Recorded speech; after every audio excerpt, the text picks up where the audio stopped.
Ito po ang ating playoff picture, mga kaibigan. Korea nga po ay nasa finals na. Tinalo nila ang Chinese Taipei. A game that went into overtime. At ngayon naman po ang Philippines kontra Iran. Ang Iran po very good at the end of 3 quarters. At yun po ang inaabangan ng Korea. And that Korea and Chinese Taipei match, a lot of people were thinking na magiging lopsided yun, but it was a tough match. It was an OT overtime matchup. This matchup, a lot of people were thinking na magiging dikit. Pero ang nilalaro ng Iran, napakaganda, especially itong si Haddadi. Philippines really groping for form in this critical match. But still 10 minutes to turn things around para sa Pilipinas. That's right, an 18-point deficit. Though it's still possible. You know, marami pa pong pwede mangyari. But I think it will all depend also on how we start the 4th quarter. Because if we allow Iran to make another run to begin the quarter, talagang mahirapan na tayo makabalik. For Iran, this is exactly how they wanted to start.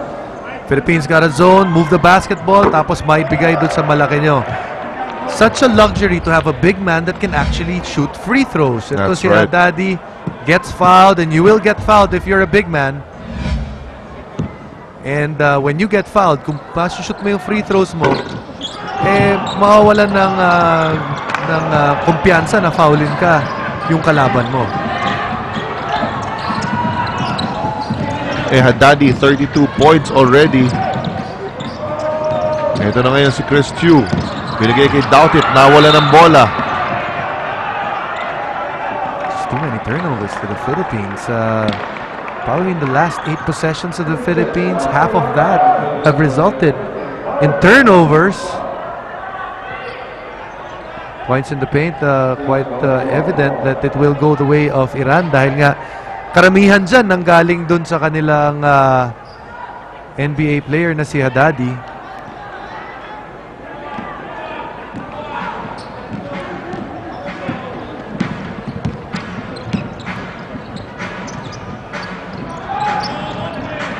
Here's Iran again. They go to the post. Haddadi faces up. High looper, no good.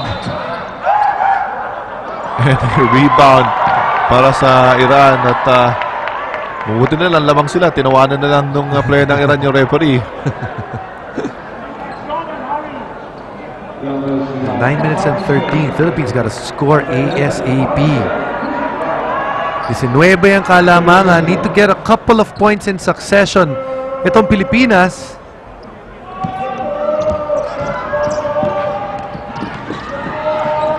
Here's Chris Chu. Ontiveros also has been quiet in this game. He tries his hand. Overshoots the mark. This is the point in which you really miss a guy like JV Casio. That's right. Who you'll be very comfortable that magkikreate siya ng puntos para sa'yo. At this point, there's really no one guy there in that Philippines squad that can create a basket for the other. If their offense is not being run well, talagang hindi sila makakuha ng puntos dito because no one can break their man down individually via dribble. Well, there's Chris Chu scoring on a layup, but on the other hand, ito namang Iran shooting very well from beyond the arc as well. Inside pass, deflected, recovered. There's the kick out from the deep corner, nothing there. Chris Chu gives it to Doughtit. Nice extra pass to Dondon and finally gets a jumper to go. And it starts off with Marcus Doughtit being willing to give up that basketball from that spot. He's missed. Marami na siya mga namintis dun sa area na yon. Gives it to the wing guy. In rhythm, hits that 3-point shot.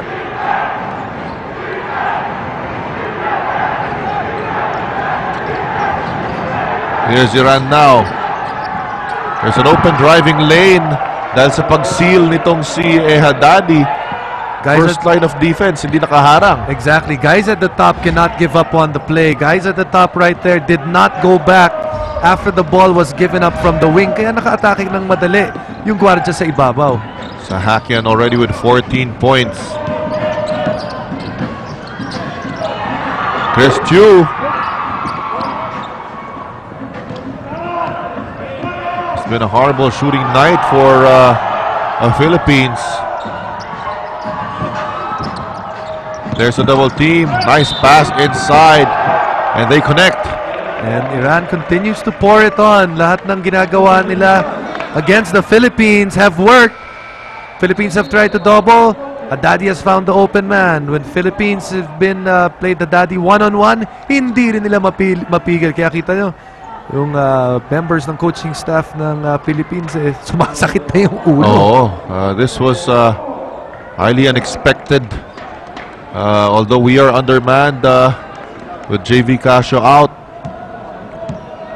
When you look at Iran, they're also undermanned because that's right. Wala nga si Kamrani. Kamrani hindi rin naglalaro. Also, Afag is not there. Yes. And si Barami. But for the Philippines, yung lalaban sa FIBA Asia, I believe that would in time abot na sila Kelly Williams as well as Jimmy. That's right. Jimmy. Hello. Alam naman natin kaya nga hindi na rin pinilit si JV Casio for this game dahil our goal really is the FIBA Asia Championships and that's the qualifying for the Olympics that's happening next month in Wuhan, China. Yes, I believe that's about mid-September. Yes. So talagang hindi kailangan pilitin para hindi na ma-aggravate yung injury rin ni JV Casio. This is no qualifying tournament, but of course we would want to win it. But, a lot of lessons being learned here in this tournament. Iran just stopping their class now against the Philippines. All of their shots are falling inside and out. The Philippines, a dejected team right now, try to give it a fight in the remaining minutes of this game. We'll take a short break. We'll be right back. It looks like Iran is 6 minutes away from entering the finals of the Jones Cup. Saan po naghihintay ang kupunan ng Korea. Unless some kind of miracle happens here for Philippine team.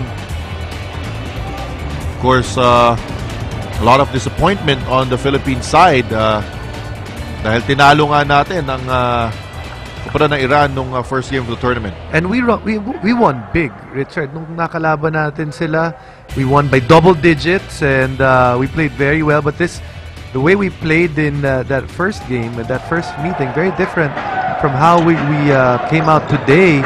Today, when we started, masama kaagad yung simula natin. Baroka is on the ground. Of that inbound play mo, nasaktan siya. At might have twisted his ankle.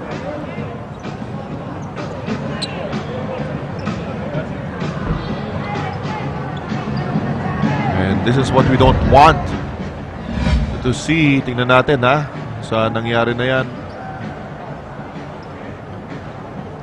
I think it happened prior to him receiving the pass. Ayan po, look of concern na rin para sa mga taga-suporta ng ating Team Pilipinas. It started very well para sa ating Team Pilipinas in this game. Ayun, nun nag-twist yung ankle nitong si Baroka sa kanyang pagka-change of direction.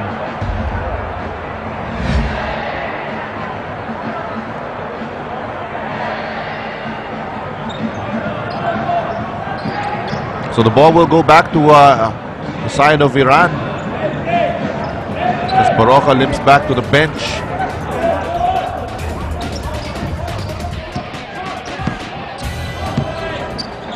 Problems continue to mount para sa Pilipinas. Remember, Philippines already dealing with the injury of JV Casio. That's why hindi siya nakalaro sa laro na to. Tapos dagdag mo pa kung ano man ang laban natin bukas, be it for third place or for the championship. Mark Maroca will be dealing with whatever injury he sustained just a few seconds ago. So mawawala na talaga ng gwardya ang ating kupunan. This is Chris Chu. Na may iwan siya na talagang guard.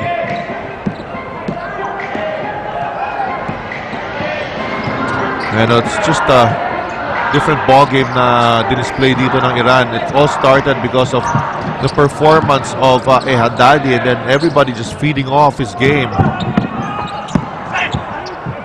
I think they're just more comfortable today, Richard, kumpara nung nakita natin sila nung unang laro. We took the fight to them early. Yes. Nung nanalo tayo kalaban ng Iran. Dito, simula pa lang, malaki na kaagad ang kalamangan nila, and they became very relaxed, very confident in themselves when they had that lead. They didn't have to press anymore. They didn't have to do anything special because simula pa lang, nasa kanila kaagad ang kalamangan.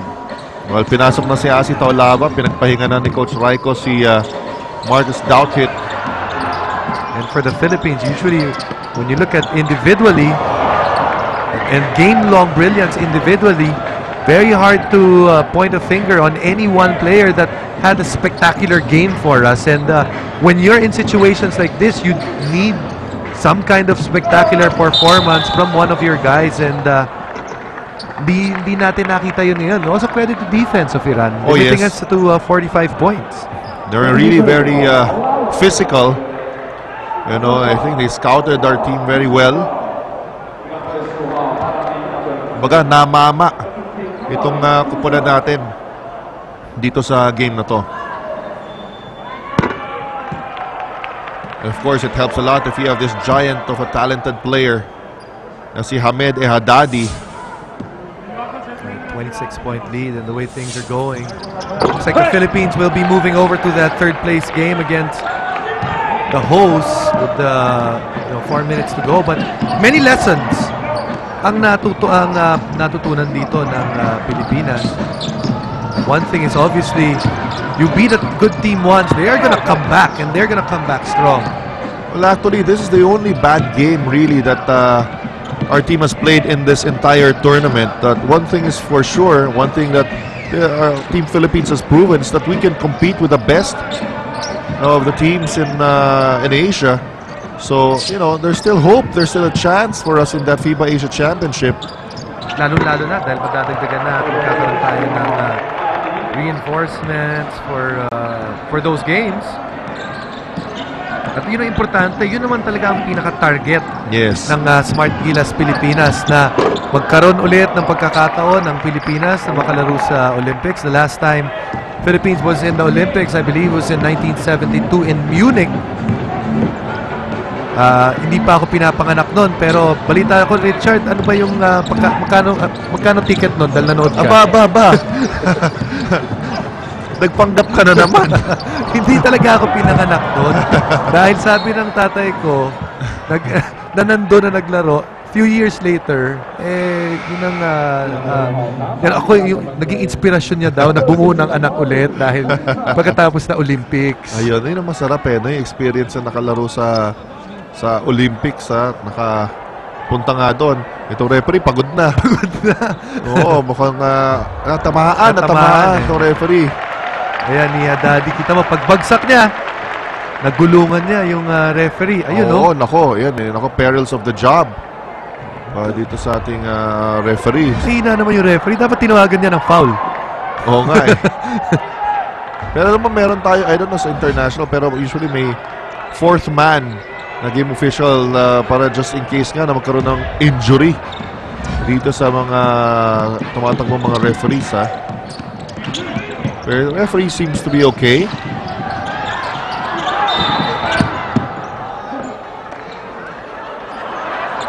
Ontiveros, yan, patawa-tawa na lang to si Haddadi. Bakit naman hindi? Baliktaran na score natin dito. I think he's going to be called for that foul, trying to contest the shot of Don. Be nice for the Philippines to have a nice na magkaroon ng isang magandang pagsasara ng laro na to. We're a much better team than what the score suggests. And Philippines has to have pride in that. It just so happens that our bad night came in the semis, wherein it was a knockout match. At sabay-sabay, nagkaroon ng bad night itong ating mga players. I think the shot selection was bad. I think that's where it all started, Richard. When hindi tayo nagkaroon ng magandang shot selection, nagkaroon na ng panggigigil dun sa ibang mga players. But also, to add to the poor shot selection, our defense, nawala yung galit, yung angas ng depensa natin. Kaya naman, sa simula pa lang, Iran was able to get whatever they wanted on the offensive side. So under 3 minutes remaining before Iran formalizes their entry into the finals of the Jones Cup, and will be given a chance to defend their title against a formidable team. Yeah, just not enough bodies committing themselves to get the rebound para sa Pilipinas. Wala na, talaga nawala na rin ang gana. Most of our players because of this huge deficit. Nagtawa naman sa rebounds, so 20 to 42. That's right, more than double.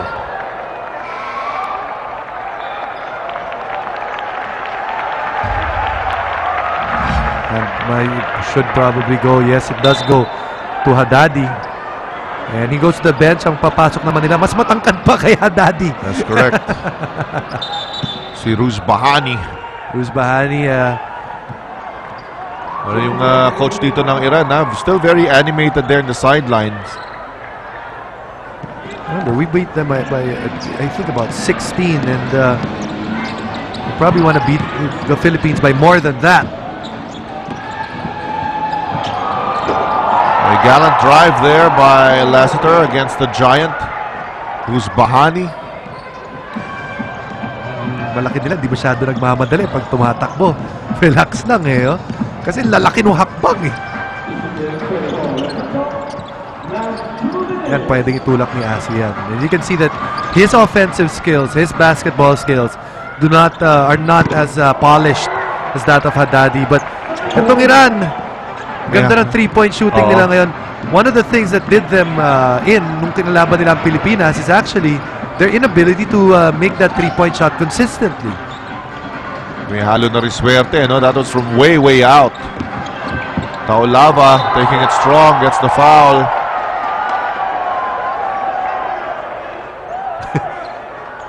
Ito si Daddy, tinuturuan kung paano si Ruzbahani, paano raw dumipensa.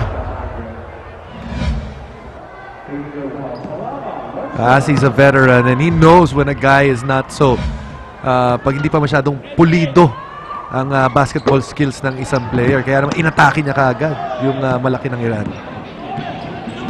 Minute and 30 remaining here. Alright, there's the victorious Iranian team. A convincing victory over our team Pilipinas, who are now disappointed, of course, but should keep their heads up. Yes. With this showing in the tournament, not particularly this game. So makakaharap nila ang Chinese Taipei for 3rd place. And it's Korea going up against Iran for the championship. Yes, we fall down into the 3rd place game. But gaya na sinabi mo, hindi maganda, hindi naman masamang showing para sa Pilipinas. But when the prize is so near, gusto mong abutin na yung first place opportunity na yan. We gave it a shot, but hindi lang natin nakuha sa araw na to. Alright, tomorrow po ang schedule po natin, battle for 3rd, Chinese Taipei against the Philippines. It'll be shown at 5 o'clock p.m. At yung finals po natin, Korea trying to dethrone Iran, it will be shown at 7 o'clock p.m. So please do try and catch those games here on Active at IBC. At patuloy po nating suportahan ang ating Smart Gilas Team Pilipinas. And in behalf of my partner Jason Webb, ako po si Richard De Rosario. Maraming salamat po sa inyong panonood. Mabuhay ang Pilipinas!